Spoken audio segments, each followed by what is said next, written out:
¿Cuántas horas rezó después de ser abusado? ¿Devolvió las tocaciones?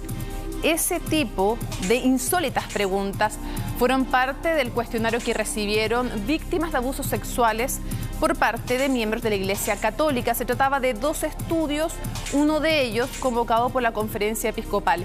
Evidentemente, por decirlo suave, un nuevo paso en falso de una institución, la Iglesia Católica, que hoy, después de ser de las más prestigiadas, tiene solo un 8% de confianza por parte de los chilenos, según varios encuestas y sondeos.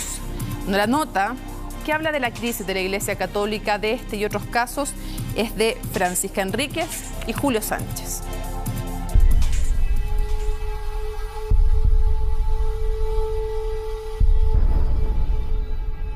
Fui víctima de abuso sexual desde los 14 años hasta los 20 años por un ex cura de Chillán. Fue expulsado de la iglesia 2 meses antes que yo pudiera hablar por primera vez con mi familia de lo que me estaba pasando.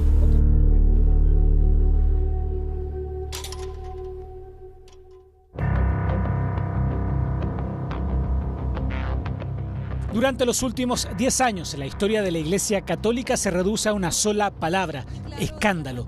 Decenas de expedientes judiciales, cientos de víctimas de abusos sexuales, encubrimiento jerárquico y una credibilidad que está por el suelo.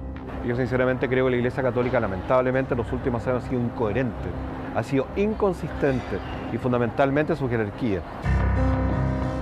Son muchos los casos y acusaciones de abusos contra sacerdotes, casos tapados por la Iglesia y actos contra las víctimas hoy cuestionados. 12 de julio de este año, al email de Gonzalo de Serega, víctima en el caso de abuso sexual de la Congregación Hermanos Maristas, llega una carta que pide su colaboración para un estudio llamado Dinámicas del Abuso Sexual en Chile, conocer para prevenir, elaborado por el Centro de Derecho y Religión de la Universidad Católica junto a la Conferencia Episcopal. Lo analizo bien y veo que es una falta de tino, una falta de respeto hacia cada uno de nosotros los sobrevivientes. El estudio, según reza la carta, busca comprender el tipo de vínculo que ha propiciado los abusos sexuales en contextos eclesiales respecto a menores de edad. Según Gonzalo, esto significa no solo volver a contar lo que está en los expedientes de la investigación, sino también someterse a un proceso de revictimización.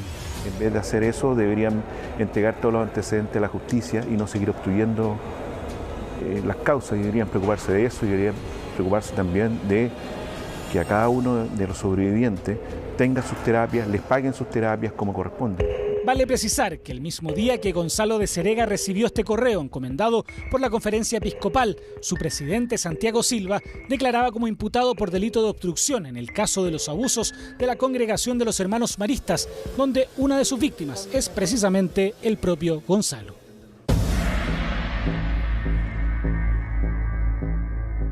Paralelamente, casi al mismo tiempo, la Comisión Iglesia de la Universidad Católica contactó a otras víctimas de abuso para que respondieran una encuesta vía online respecto a lo que les tocó vivir. No existe posibilidad de contestar una encuesta así.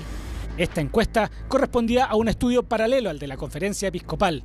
En ella, por medio de un link y de forma totalmente impersonal, aparecía una serie de preguntas que las víctimas debían responder. Me fui encontrando con preguntas tan revictimizantes y tan absurdas como cuando se dan las situaciones de abuso, ¿cuántas horas rezabas al momento del abuso? ¿Existió tocaciones de parte de él a ti? ¿Existieron también de parte de ti a él? Cada vez que uno cuenta qué le pasó, cómo lo hizo, es parte de tu vida de sufrimiento. Tras los reclamos de las víctimas, la Comisión de la Universidad Católica bajó la encuesta. Algunas de sus preguntas, en todo caso, lograron ser capturadas y publicadas por Radio Bio Bio. Si existió alguna búsqueda, si la víctima buscaba al abusador, dónde se habían dado los encuentros, si en un motel, si en una parroquia. No sé en qué contexto eso podría ayudar a una víctima a reparar, a la iglesia a reparar a quién. La forma de tratar los casos de abuso sexual con quienes fueron víctimas es algo siempre delicado. para quienes se mueven en el área. Particularmente esta encuesta no es lo más idóneo, claramente.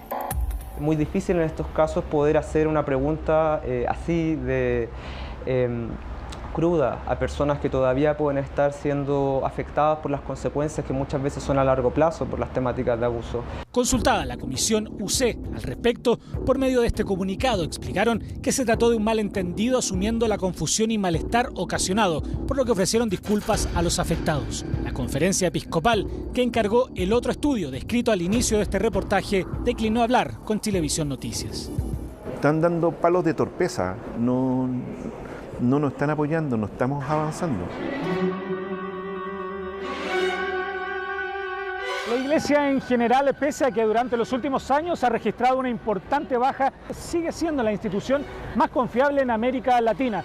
Sin embargo, la realidad que se vive en Chile es completamente distinta. Somos la nación que menos confianza tiene en esta institución y por muy debajo del resto de los países. Según un catastro hecho por la Red de Sobrevivientes de Abusos Eclesiásticos, en el país hoy hay más de 230 denuncias relacionadas con delitos sexuales que implican a personeros de la Iglesia, desde la jerarquía hasta cercanos al mundo católico. Tenemos investigación de 9 obispos, tenemos 2 cardenales que están siendo imputados. De estos 9 obispos tenemos el presidente de la conferencia episcopal y todavía ellos no son capaces de poder observarse a sí mismos y hacer una introspección. ¿Cuánto ha retrocedido la valoración de la Iglesia Católica en Chile? Según el último informe Barómetro de la Política, si en 1990 la confianza llegaba a un 76%, hoy, 2019, apenas alcanza un 8%. Es la institución fuera del Estado que más baja. ¿Qué es lo que pasa? La persona se dirige directamente con Dios, saltándose a la Iglesia Católica. O sea, la hace innecesaria. Es decir, hay una disociación entre el castigo a la institución de la Iglesia Católica y la relación con Dios. O sea, castigamos a la Iglesia, pero siguen creyendo. Exactamente. Salimos a la calle a buscar respuestas. El cartel en la vereda y quien quiera o sienta el interés puede opinar al respecto. No confío. Yo no confío en la Iglesia Católica porque toda la gente que no hace lo que predica. Pero sí creo en Dios, pero no en la Iglesia Católica. Las cosas que han hecho ha afectado como la confianza que hay en los lazos. No hay que juzgar a todas por unas simples personas que hacen cosas malas. No porque a unas personas hayan fallado, no van a fallar todos los hermanos. Si me considero cristiana no puedo juzgar, todos cometemos errores. Según una encuesta realizada por el Centro de Estudios Públicos el año pasado, los consultados creen más en el mal de ojo que en la Virgen, por citar un ejemplo. Existe una pérdida de credibilidad en la Iglesia, puntualmente católica. La gente sigue creyendo, pero las creencias han ido cambiando, que es algo que no se ha observado, por ejemplo, en Europa, donde la gente, cuando los países europeos pasaron por este mismo proceso, las personas dejaron de creer. Para algunos, la crisis no es de la Iglesia, sino de su jerarquía. Una élite poco entonada con la sensibilidad popular y, por sobre todo, con los más pobres. Algo muy alejado a los lujos de la cúpula eclesiástica es lo que, por ejemplo, aquí realizan en la comunidad La Recoleta franciscana. Mantienen un comedor solidario, herencia del fray Andresito, recordado por una vida entregada a los más desvalidos. La Iglesia claramente está en crisis. Yo no sé si como Iglesia estamos volviendo a los pobres, porque como Iglesia nunca hemos dejado de estar con los pobres. Actualmente en este lugar desarrollan un proyecto que busca ampliar la ayuda, que no sea solo comida, sino también ropa y asistencia psicológica y otras para la gente en situación de calle. La muestra de una iglesia popular que busca reencontrarse con sus orígenes, algo que la jerarquía pareció olvidar.